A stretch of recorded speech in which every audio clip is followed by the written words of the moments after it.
उसी प्रकार से समझिए ये एक पापा के परी है। क्या है? पापा के परी जो अपने घर में है तो ये है, इसका वैल्यू बढ़ा हुआ रहता है और जैसे ही ससुराल जाएगी इसका वैल्यू क्या हो जाएगा? घट जाएगा, क्योंकि अभी है पापा के परी। हेलो बच्चों, तो आज हम फिर से आप लोग के लिए क्लास में आ गए हैं। पिछले क्लास में हमने कुछ चर्चा किया था एप्लीकेशन रेशियो के बारे में, तो उसका कुछ हम रिवाइज कर लेते हैं। उसके बाद फिर आज हम एक्सरसाइज पर आएंगे। तो हमने पिछले क्लास में क्या क्या पढ़े थे उसका एक शॉर्ट वे में थोड़ा सा देख लेते हैं और उसके बाद फिर हम क्वेश्चन पर आएंगे। ठीक है? हमने पिछले क्लास में देखा था ये एक कोई समकोण त्रिभुज है जिसमें भी कोण समकोण है। तो इसमें हम बताए थे ये कर्ण होता है, ये लंब होता है, ये आधार होता है। ठीक है?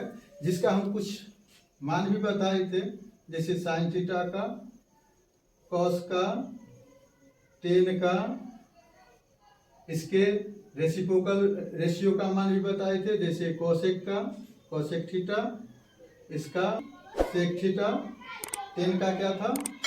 Cot theta. अब इसका मान जो है आप लोग को याद होगा, क्या बताए थे?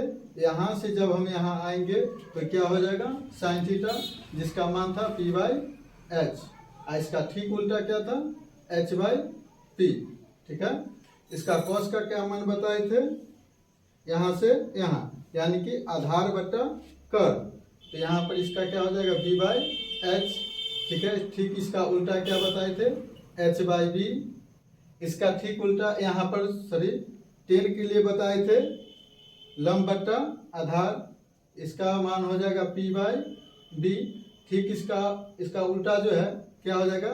B by P. इतना हमने चर्चा किया था। इसके साथ साथ कुछ जो है आप लोग को बताए थे ट्रिपलेट, तो उसका यूज आज हम क्लास में करेंगे। और आज आते हैं हम जो सीरीज चला रहे हैं, किसका चला रहे हैं? केसी सिन्हा का जो है सीरीज चलाएंगे, जिसमें आपको तीनों बुक का जो है सॉल्यूशन यहाँ पर हम करवाएंगे। जिसमें जो है केसी सिन्हा तो होगा ही, जिसमें एक हो जाएगा SCERT, और साथ ही साथ जो है आपको भारतीय भवन भी देखने को मिलेगा। भारतीय भवन का जो भी क्वेश्चन है वो भी हम करवाएंगे। ठीक है? तो आज जो है हम कुछ क्वेश्चन लेके आए हैं SCERT का। ठीक है? तो आज हम एक्सरसाइज का स्टार्ट करेंगे 8.1। तो आज ये पहला क्वेश्चन है। क्या बोला गया है? त्रिभुज ABC में जिसका कोण B समकोण है, जिसमें AB का मान दिया है 24, BC का मान दिया है 7। तो आप लोग को क्वेश्चन पूछा गया है क्या? Sine A, cos A, sine C और कॉस C का मान ज्ञात करें। इसके लिए हम सबसे पहले क्या बना लेंगे? एक राइट एंगल ट्रायंगल बना लेंगे। ठीक है? तो यहाँ पर बोला गया है कोण B जो है समकोण है, तो यहाँ पर हम जो है B के लिए जो है यहाँ पर रख देंगे कोण B समकोण हो गया, और ये जो है A है और ये हो जाएगा C। ये क्या हो जाएगा? C। ठीक है? आप लोग को हमने बताया था जो एक ये क्या है, एक ट्रिपलेट का काम करेगा, जिसमें यहाँ पर देखिएगा दिया गया है BC क्या है? 7 सेंटीमीटर। और हमने पीछे क्लास में बताए थे जो अगर 7 जो है अगर क्या है विषम संख्या है तो 7 का ट्रिपलेट क्या हो जाता है? 24 और 25। ऐसे हम निकाल भी सकते हैं, नहीं तो यहाँ पर जो है AB का मान दिया है 24, ये हो जाएगा 25। हम निकालेंगे कैसे ये तो आपको पता ही होगा। अगर नहीं ध्यान में है तो एक बार फिर से देख लीजिए। यहाँ पर इसका क्या होता है? लंब स्क्वायर प्लस आधार स्क्वायर बराबर कर्ण स्क्वायर। ठीक है? जिसमें हमको लंब का मान दे दिया है 24, 24 का स्क्वायर प्लस 7 का स्क्वायर बराबर AC स्क्वायर, यानी कि कर्ण स्क्वायर। 24 का स्क्वायर आपको अगर याद है तो ठीक है, नहीं तो ट्रिक से निकालिएगा। कभी ऐसे गुना मत कीजिएगा, है ना? ये गुना करने का तरीका क्या हो जाएगा? बहुत लॉन्ग टाइम ले लेगा। ऐसे याद इसको निकालेंगे कैसे? 4 का स्क्वायर है, ये यहाँ पर 4 है, तो 4 का स्क्वायर कितना हो जाएगा? 16। ठीक है? अब इसको दोनों को हम क्या कर लेंगे? गुना कर लेंगे बारी बारी से। ये कितना हो जाएगा? 4 दूना 8, और यहाँ पर स्क्वायर को 2 से गुना कर देंगे। 4 दूना 8 दूना कितना हो जाएगा? 16 और इसमें जो है एक कैरी बचा था तो ये हो जाएगा 17। 17 की कितना हो जाएगा 7 और 2 का स्क्वायर फिर से करेंगे कितना हो जाएगा 4, 2 दूना 4 और 1 5। 24 का स्क्वायर कितना हो गया 576। ये हो जाएगा 49 बराबर AC स्क्वायर। दोनों को जोड़ लेंगे तो कितना हो जाएगा 9 6 कितना हो जाएगा 15 हो जाएगा, 7 4 11 12 और ये हो जाएगा 6 बराबर AC स्क्वायर। 625 का अगर हम वर्गमूल निकालेंगे ये कितना हो जाएगा 25 गुना 25 बराबर ये AC रहेगा 25 का 2 को 25 है तो 1 25 क्या हो जाएगा बाहर हो जाएगा और AC का मान कितना आ गया 25, जो हमने पहले ही निकाल के यहाँ पर आप लोग को बता दिए। अब यहाँ पर हमको जो क्वेश्चन कहा गया है साइन A का मान ज्ञात करें। किसका साइन A बराबर क्या होगा, तो साइन A के लिए यहाँ पर वैल्यू जो A दिया है तो इसका एंगल पूछ रहा है, इस एंगल के हिसाब से हम क्या निकालेंगे साइन A का मान।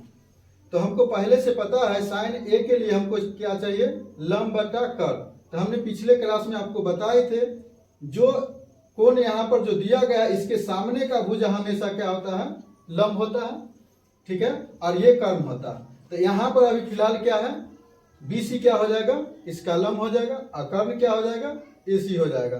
तो साइन A बराबर क्या हो जाएगा BC का मान दे दिया है 7 और AC का मान कितना है 25। ये मेरा आंसर हो जाएगा। अगला जो क्वेश्चन दिया गया है क्या दिया गया है cos A, क्या दिया गया है cos A। तो cos A का मान फिर यहीं से हम देखेंगे। तो cos A के लिए हमने क्या बताए थे आधार बटा कर्व।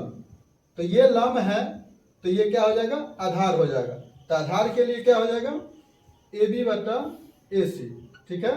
तो AB का मान कितना है 24 दिया है और AC का मान कितना दिया है 25 दिया है। तो ये 24 बटा 25 इसका आंसर हो जाएगा। अब दूसरा, ये तो पहला का आंसर हो गया। दूसरा में पूछा गया है क्या साइन C, क्या पूछा गया है साइन C का मान पता है।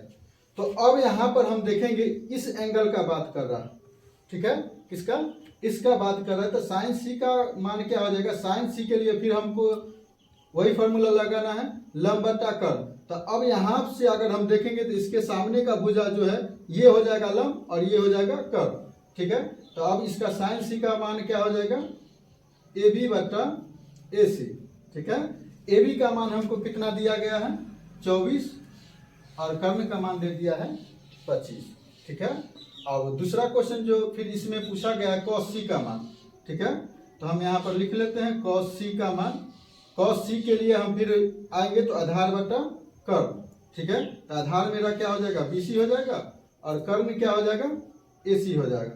तो BC का मान कितना है 7 और AC का मान है 25। ये मेरा पहला क्वेश्चन का ये पूर्ण सलूशन हुआ। आप लोग जो है इसको जो है नोट डाउन कर लीजिए, नहीं तो फिलहाल जो है स्क्रीनशॉट ले लीजिए, उसके बाद इसको रिवाइज करते रहिएगा, ठीक है। हम दूसरे क्वेश्चन पर अब आते हैं। तो चलिए ये दूसरा क्वेश्चन है जिसमें दिया गया है क्या 10p cot r का मान ज्ञात करें, ठीक है। और इसी में जो है क्वेश्चन में ही दिया गया है ये फिगर जिसमें बोला गया है P और Q का मान 12 सेंटीमीटर है, P और R का मान कितना है 13 सेंटीमीटर और बोला गया है हमको 10p और cot r का मान ज्ञात करें। इससे पहले हम यहाँ पर क्वेश्चन पर आए उससे पहले हमको क्या करना होगा आधार का मान ज्ञात करना होगा। किसका मान ज्ञात करना होगा आधार का। तो आधार का मान ज्ञात करने के लिए हम फिर से क्या लगाएंगे पाइथागोरस प्रमेय लगा देंगे, जिसमें हमको दिया गया है क्या हम जानते हैं क्या कर्ण स्क्वायर बराबर क्या होता है लंब स्क्वायर होता है और प्लस क्या होता है आधार स्क्वायर होता है, ठीक है। और यहाँ पर जो है कर्ण का मान दे दिया है 13, तो ये हो जाएगा 13 का स्क्वायर। आधार लंब का मान दे दिया गया है 12, तो 12 का स्क्वायर हो जाएगा और प्लस QR का स्क्वायर हो जाएगा, ठीक है। 13 का स्क्वायर कितना हो जाता है 169, 12 का स्क्वायर कितना हो जाता है 144 और प्लस क्या हो जाएगा QR का स्क्वायर। अब यहाँ पर देखिए मेरे भाई ये जो है 144 ये अभी क्या है प्लस में, बराबर के उस पार ले जाएंगे तो ये हो जाता है माइनस में।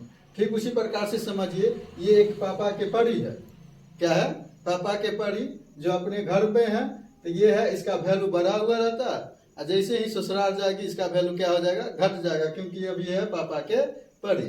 तो इसको उठा के हम यहाँ पर ले आएंगे तो ये इसका वैल्यू क्या हो जाएगा, घटेगा। तो ये हो जाएगा माइनस बराबर क्यू आर का स्क्वायर। अब 169 में 144 घटाएंगे तो मेरे पास बचेगा 25, 25 बराबर क्यू आर का स्क्वायर।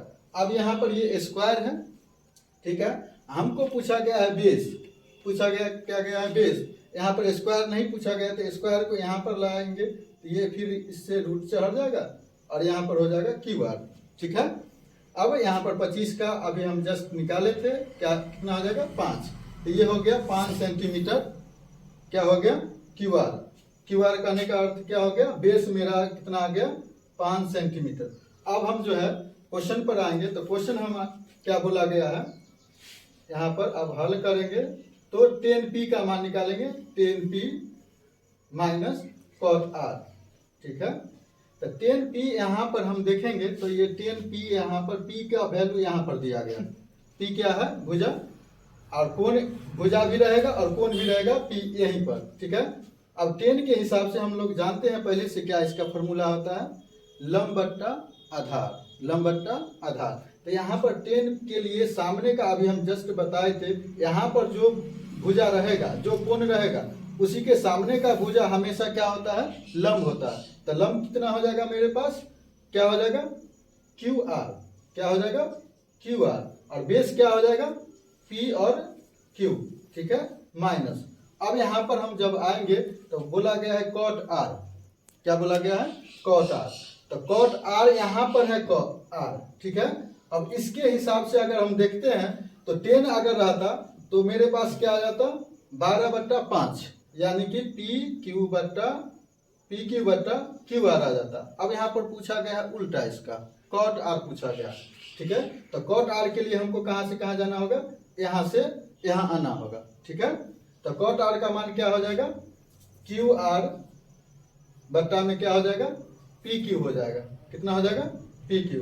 तो अब इसका मान हम बैठा देंगे, क्यू आर का मान कितना दिया गया है, क्यू और आर 5 दिया गया है, पी क्यू का मान कितना दिया गया है 12 दिया गया है, माइनस क्यू आर का मान फिर कितना है 5 है, आइए कितना हो जाएगा पी क्यू का मान 12।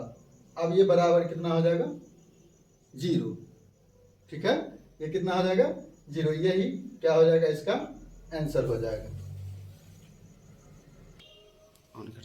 चलिए तो तीसरा क्वेश्चन दिया गया है क्या, साइन a बराबर 3/4, तो पूछ दिया है cos a और tan a का मान ज्ञात करें। फिर इसके लिए हम क्या बना लेंगे, एक ट्रेंगल बना लेंगे, ठीक है, जिसमें जो है हम अपना मन से अभी जो है कुछ मान रख लेंगे, जैसे ए बी सी कर लिए, ठीक है, इसका कोण समकोण बना लिए। अब यहाँ पर जो है एक यहाँ पर दिया गया है, ठीक है, तो ए के यहाँ हम जब लिखे हैं तो इसके हिसाब से ही हमको देखना होगा, ठीक है। तो साइन ए का मान जब हम इसको अगर ऐसे लिखते हैं साइन ए बराबर, तो क्या लिखते हैं p/h, और p/h का मान दिया है 3/4। इसका अर्थ क्या हो गया, p का मान जो है 3 है और h का मान कितना है 4 है, ठीक है। तो इसके सामने का भुजा जो है लंब होता है, तो इसका मान हो जाएगा 3, ठीक है, और इसका मान हो जाएगा 4, लंब का मान हो गया 3 और कर्ण का मान हो गया 4। तो हमको अब यहाँ पर आधार ज्ञात करना होगा, तो फिर हम क्या निकालेंगे, अब हल करेंगे तो फिर पाइथागोरस प्रमेय लगा सकते हैं। तो यहाँ पर हम निकाल सकते हैं क्या, कौन सा फॉर्मूला लगाएंगे पाइथागोरस प्रमेय का, तो लगाएंगे क्या AC² बराबर क्या हो जाएगा लंब स्क्वायर AB² प्लस BC², ठीक है। लंब स्क्वायर हमको कर्ण स्क्वायर, कर्ण का मान दे दिया है तो 4 का स्क्वायर हो जाएगा। AB का मान जो है हमको अभी दिया गया नहीं है तो AB का AB रखेंगे, और BC का मान जो है 3 दिया है तो 3 का स्क्वायर हो जाएगा, ठीक है। अब यहाँ पर ये हो जाएगा 16 AB² प्लस 9, ठीक है। फिर वही ये प्लस में है बराबर के उस पर जाएगा तो क्या हो जाएगा माइनस हो जाएगा। तो 16 में से 9 घटाएंगे तो कितना हो जाएगा, अब 16 में से 9 घटाएंगे तो कितना हो जाएगा मेरे भाई 7 हो जाएगा, ठीक है। और 7 बराबर क्या हो जाएगा ए बी स्क्वायर। ये स्क्वायर को हटाने के लिए हम उस पर इसको भेज देंगे, तो ये हो जाएगा √7 का मान कितना हो जाएगा, किसके बराबर हो जाएगा, ए बी के बराबर। तो यहाँ पर आ गया मेरा मान √7 सेंटीमीटर। ठीक है, अब हम उसको जो क्वेश्चन पूछा गया है cos A का मान ज्ञात करें। किसका मान ज्ञात करें, cos A। तो cos के लिए हम, मेरे पास क्या फॉर्मूला होता है, cos A। ठीक है, आधार बट्टा कर्ण, क्या होता है, आधार बट्टा कर्ण। तो मेरा आधार क्या निकलेगा, आधार हो जाएगा AB, कर्ण क्या हो जाएगा, AC। ठीक है, तो आधार AB का मान कितना दिया गया है, 7 सेंटीमीटर, और AC का मान कितना है, 4 सेंटीमीटर। ये मेरे पास क्या हो जाएगा, आंसर हो जाएगा। तो दूसरा क्वेश्चन में पूछा गया है क्या, 10A का मान। ठीक है, तो 10A बराबर फिर क्या हो जाता है, लंब बट्टा आधार। तो लंब मेरे पास अभी क्या है, BC है, लंब का मान क्या है, BC, और आधार मेरे पास क्या हो गया, AB। ठीक है, तो BC का मान कितना दिया गया है, 3, और AB का मान कितना दिया गया है, √7। ये 3/√7 सेंटीमीटर क्या हो जाएगा, मेरा आंसर हो जाएगा। ठीक है, ये ठीक है का हल, और आगे जो है हम देखते रहेंगे। ठीक है, वीडियो बहुत ज़्यादा लंबा हो जाएगा, इसलिए जो है आप लोग को 3 क्वेश्चन का ही इस वीडियो में हल बताया गया है, और नेक्स्ट वीडियो में आपको नेक्स्ट क्वेश्चन का संपूर्ण हल बताया जाएगा। ठीक है, यदि आपको समझ में आया होगा मेरे भाई, तो इसको जो है लाइक शेयर सब्सक्राइब करते रहिएगा, और अपने दोस्तों के पास जो है इस वीडियो को भेजते रहिएगा। ठीक है, धन्यवाद।